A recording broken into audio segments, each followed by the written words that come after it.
주일인데 우리 또 자녀님의 귀한 손주들이 와서 함께 예배 참여하고 또 함께 참여해 주셔서 진심으로 감사를 드립니다. 이 시간 우리 모두 부모들로서 또 어른들로서 또 교회학교 교사로서 무엇보다 우리의 다음 세대의 신앙 교육을 위해서 함께 고민하고 또 함께 기도하는 그런 시간이 이 시간 되었으면 좋겠습니다. 다음 세대의 신앙 교육이 중요하지 않은 시기는 없었습니다. 하지만 그럼에도 교회가 점점 침체되어 가고 있는 현 상황에서는 더욱더 중요해졌음을 깨닫게 됩니다. 목회 데이터 연구소에서 편찬해낸 한국교회 트렌드 2025년이라는 책이 있습니다. 우리 장로님들께서는 다 읽으셨는 것 같은데요. 2025년 우리 기독교 안에서 부각될 수 있는 여러 가지 경향들을 10가지 주제로 이야기를 하고 있습니다. 그 중에 한 주제가 패밀리 크리스천이라고 합니다. 가족 종교화 혹은 가족 기독교화 그런 뜻이 되겠죠. 이 책 내용을 요 주제를 조금 소개해 드리면요. 요즘 교회학교를 보면 언제부터인지 학생의 부모가 어느 한 명이라도 교회를 다니지 않는 학생이 거의 없다. 현재 교회에 출석하는 중고생 중에 모태신앙 비율이 무려 60%에 달한다. 우리 교회는 아마 거의 80% 이상 되지 않을까 그렇게 생각해 봅니다. 이러한 가족 종교화 현상은 명과 암이 동시에 있다. 가정신앙 계승이라는 긍정적인 측면이 있는가 하면 그렇죠. 지금도 우리가 3대가 이렇게 찬양을 했습니다. 그런데 금방 조금 전에 우리 자녀님 기도하신 대로 4대가 지금 우리 교회에 2가정인가요? 3가정은 지금 4대가 우리 교회에서 지금 신앙생활하고 있고요. 또 윗대도부터 쭉 이어가면 5대까지 이렇게 이어지는 그런 가족이 함께 우리 교회를 섬기는 그런 가족들도 있습니다. 그러니까 가정신앙의 계승이라는 긍정적인 측면이 있는가 하면 그만큼 전도되어 새롭게 크리스찬이 되는 사람이 상대적으로 적다는 의미도 있다. 이는 개신교의 확장성 측면에 문제가 될 수 있다. 그렇게 문제를 제기하고 있습니다. 우리 교회는 어떻게 보면요, 이 가족 종교화, 이 패밀리 크리스찬이 더 심화되어 있다. 그렇게 볼 수도 있겠습니다. 우리 교회 지역적 특성이 아이를 둔 3040 부모들이 많이 살 수 있는 지역이 아닙니다. 왜냐하면 일단은 집값이 너무 비싸기도 하고요. 또 강남처럼 교육적 환경이 잘 갖추어져 있는 지역도 아닙니다. 그러니 어른들도 그렇고 아이들도 그렇고 전도하는 것이 여간 힘든 일이 아닙니다. 특히 우리 교회는 먼 거리에서 오시는 분들이 많이 계시다 보니까 전도를 하더라도 먼 거리에서 그 친구들을 데리고 와야 하니까 쉬운 일이 아닌 것이죠. 그럼에도 한편으로 참 감사한 것은 주일에 1시간씩 이상씩 또 걸려서 그렇게 긴 시간이 걸리지만 자녀들을 데리고 교회 출석하는 3040부의 이 젊은 부모들이 열심히 하고 있어서 얼마나 감사한지 모르겠습니다. 이번에 4월달에 했던 이 토요 노래학교만 그렇습니다.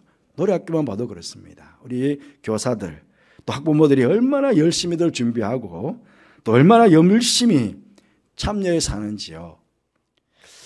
그분들을 보면서 아직 우리 교회는 희망이 있다 하는 생각을 제가 가져보게 되었습니다. 그래서 이 패밀리 크리스천의 이 가족 종교화가 분명히 단점이 있다고는 하지만 오히려 우리 교회는 장점을 더 살려나가면 어떨까 하는 그런 생각을 해보게 되었습니다.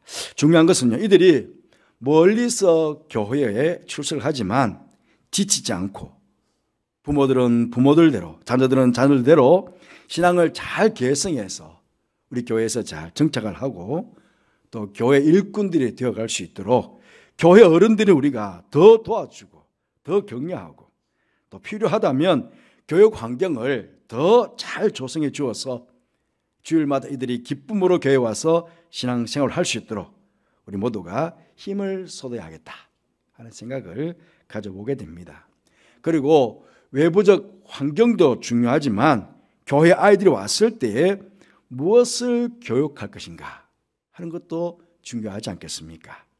오늘 본문에 나오는 이 히스기야 왕의 모습을 우리가 교훈으로 삼아서 하나만이라도 제대로 교육을 하자 하는 것을 여러분에게 말씀을 드리고 싶습니다. 여러분, 하나님께서 가장 기뻐하시는 신앙인의 모습은 무엇일까요? 그것은 바로 바른 예배자가 되는 것입니다. 오늘 본문 21절 말씀 보시면 그가, 히스기야를 말하거든요. 그가 행하는 모든 일, 곧 하나님의 전에 수종드는 일에나 율법에나 계명에나 그의 하나님을 찾고 한 마음으로 행하여 형통하였더라. 그렇게 히스기야에 대해서 우리에게 이야기해 주고 있습니다. 이 히스기야 왕에 대한 이야기가 열왕기하 18, 19, 20장에 걸쳐서 석 장에 걸쳐서 나오고요. 오늘 역대하 29, 30, 31, 32 넉 장에 걸쳐서 이 히스기야 이야기가 나오고 있습니다. 그가 행한 모든 일 중에 가장 먼저 우선하고 열심히 다하여 한 일은 그가 왕으로 즉위함과 동시에 아버지인 아하스 왕이 닫았던 성전 문을 다시 열고 성전을 보수하고 우상의 제단을 파괴하고 제사장들을 통해서 제사 제도를 정비하고 하나님께서 원하시는 제사와 절기를 지켰다 하는 것입니다. 아니, 하나님을 믿는 왕이라면 당연한 것 아닌가라고 생각할 수 있지만 열왕기 전체를 쭉 열왕기와 역대하를 쭉 보시면요, 거의 대부분의 왕들이 하나님께 이 제사와 절기를 제대로 지킨 왕들이 많이 없다는 것을 우리가 알 수 있습니다. 즉 하나님 앞에서 바른 예배를 제대로 드리지 않았다는 것입니다. 그래서 하나님께서는 선지자들을 통해서 끊임없이 저들의 죄를 지적하고 성전에서 하나님께 온전한 예배를 드릴 것을 계속 강조하신 것입니다. 심지어요, 이 히스기야 왕의 아버지인 아하스 왕이요, 본문 우리 앞쪽 28장 24절 25절 말씀 보시면 히스기야의 아버지인 아하스가 하나님의 전의 기구들을 모아 하나님의 전의 기구들을 부수고 또 여호와의 전 문들을 닫고 예루살렘 구석마다 제단을 쌓고 유다 각 성읍에 산당을 세워 다른 신에게 분향하여 그의 조상들의 하나님 여호와를 진노하게 하였더라. 아버지가요. 그런데 어떻게 이런 아버지 밑에서 아들인 히스기야가 하나님께서 기뻐하시는 훌륭한 예배자가 되었을까요? 죄송합니다. 역대하 읽지 않았지만은 29장 1절에서 우리는 약간의 힌트를 얻을 수 있겠습니다. 히스기야가 왕위에 오를 때 나이가 25세라 예루살렘에서 29년 동안 다스리니라. 그의 어머니의 이름은 아비야요 스가랴의 딸이더라. 그렇게 소개해주고 있습니다. 히스기야가 왕위에 오를 때 나이가 25세였습니다. 이미 성숙한 청년이 되어 있습니다. 이 시대에는요, 위대한 선지자 이사야가 활동하던 시기였습니다. 이사야 선지자는 끊임없이 왕과 백성들의 죄를 지적하고 하나님의 심판에 대한 경고를 하였습니다. 빨리 회개하고 하나님께로 돌아오라 하는 것이었습니다. 이런 선지자의 가르침을 히스기야는 어릴 때부터 들으면서 성장해 왔을 것입니다. 그런 가운데 자연스럽게 이 선지자 이사야로 통해서 이 선한 영향력을 받으면서 하나님에 대한 신앙을 바르게 가질 수 있지 않았을까, 그렇게 생각해 볼 수 있습니다. 그리고 히스기야의 어머니의 이름은 아비야요 스가랴의 딸이더라, 그렇게 소개하고 있습니다. 이 어머니 아비야의 이름의 뜻은요, 여호와는 아버지이시다 하는 뜻이고, 외할아버지인 스가랴의 이름의 뜻은 여호와께서 기억하셨다 하는 뜻입니다. 이 히스기야의 외할아버지인 이 스가랴에 대해서는요, 이사야 8장 2절 말씀 보시면 내가 진실한 증인, 외할아버지는 진실한 사람이었다는 거죠. 증인 제사장 우리아와 예베레기야의 아들 스가랴를 불러 증언하게 하리라. 그러니까 이 스가랴는 아주 신실한 증인으로 그렇게 인정을 받고 있었다는 것입니다. 이 말씀을 통해서 우리가 히스기야가 훌륭한 예배자가 될 수 있었던 것을 우리가 추측해 보시죠. 바로 선지자인 이사야 선지자의 가르침과 진실한 제사장이었던 외할아버지 스가랴와 그의 신앙을 계승한 어머니의 신앙 교육이 함께한 결과였다. 그렇게 볼 수 있겠습니다. 여러분, 히스기야에게 이렇게 선한 영향력을 끼친 이들처럼 오늘 우리들도 부모들로서 혹은 할아버지와 할머니로서 혹은 교회 어른으로서 혹은 교회 교사로서 어떻게든 우리 사랑하는 다음 세대 자녀들에게 참된 예배자의 모습을 그렇게 신앙의 본으로 잘 보여줄 수 있는 여러분 되시기를 바랍니다. 이 히스기야가요, 성전의 문을 열고 제사장을 통해 가지고 성전을 보수하고 제사를 드린 모습이 역대하 29장에 쭉 나오거든요. 그 예배, 그렇게 예배의 마지막 결과를 보면요, 역대하 29장 36절 말씀에 이 일이 갑자기 되었으나, 그렇죠, 아버지가 성전문 다 닫아버리고 성전 기구들을 다 부숴버렸으니까 금방 문을 열고 막 예배를 드리자 하니까 이게 막 갑작스럽게 된 일 아니겠습니까? 하지만 일이 갑자기 되었으나 하나님께서 백성들을 위하여 예배하셨다는 거예요. 히스기야가 예배 드릴 마음을 먹고 시작하니까 하나님께서 백성들을 위해서 예배해 주시는 거예요. 예배 드릴 수 있도록. 그래서 히스기야가 백성과 더불어 기뻐하였더라 그랬습니다. 역대하 30장에 넘어가시면 이제 유월절을 성대하게 지켰습니다. 아니, 여러분, 구약 성경을 보시면요, 거의 대부분 시기에 유월절을 지키지 못했음을 보게 됩니다. 하나님께서 가장 강조한 절기가 유월절인데 구약의 전체 역사를 보면요, 거의 대부분의 시기에 유월절을 지키지 못했어요.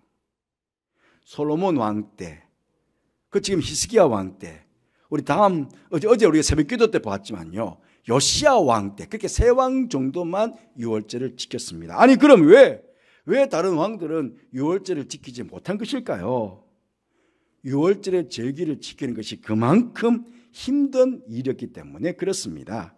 유월절의 절기는요, 이제 막 겨울이 지나고 봄이 될 때에 곡식을 추수하는 시기입니다. 제일 처음 곡식을 추수하는 시기입니다. 온 겨울 동안에 배가 고팠어요, 백성들 전체가.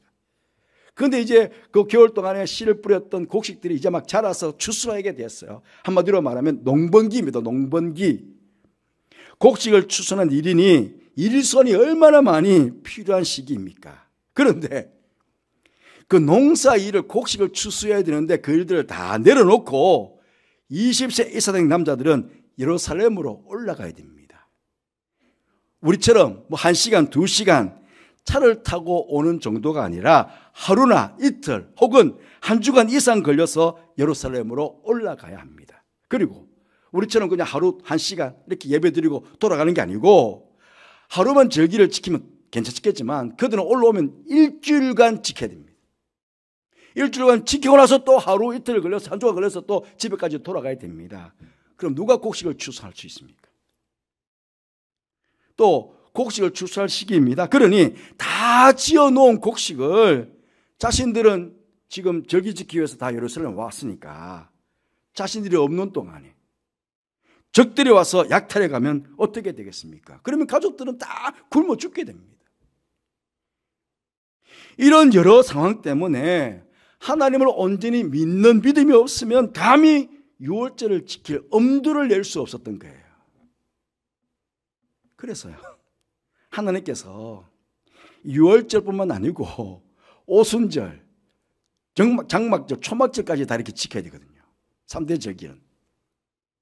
그래서 지키라고 명하시면서 약속해 주시기를 출애굽기 34장 24절 말씀 보면 내가 이방 나라들을 내 앞에서 쫓아내고 내 지경을 넓히리니 내가 매년 3번씩 여호와 내 하나님을 뵈려고 올 때에 그 3번 유월절, 오순절, 초막절 지키러 올 때에 아무도 너의 땅을 탐내지 못하게 내가 막아주겠다. 그렇게 약속해 주신 거예요. 어떻게 보면요, 유월절을 못 지켰던 백성들의 왕은 이 약속의 말씀을 믿지 못한 거고, 히스기야 왕은 바로 이 약속의 말씀을 믿고 제사장과 방백들에게 지시하여 백성들 하여금 유월절을 지키도록 한 것입니다. 그러자 역대하 30장 12절 말씀 보시면 여기 또 나오죠. 하나님의 손이 또한 유다 사람들을 감동시키사 그들에게 왕과 방백들이 여호와의 말씀대로 전한 명령을 한마음으로 준행하게 하셨더라. 야, 이거 어떡하지? 곡식 어떡하지? 염려는 되지만 한마음으로 오게 할 수 있는 것은 바로 하나님께서 하나님의 손이 그렇게 감동을 시켰다는 거예요. 그래서 어떻게 되었을까요? 역대하 30장 26절 27절 말씀 보시면 예루살렘에 큰 기쁨이 있었으니 이스라엘 왕 다윗의 아들 솔로몬 때로부터 이러한 기쁨이 예루살렘에 없었더라. 그때 제사장들과 레위 사람들이 일어나서 백성들을 위하여 축복하였으니 그 소리가 하늘에 들리고 그 기도가 여호와의 거룩한 처소 하늘에 이르렀더라.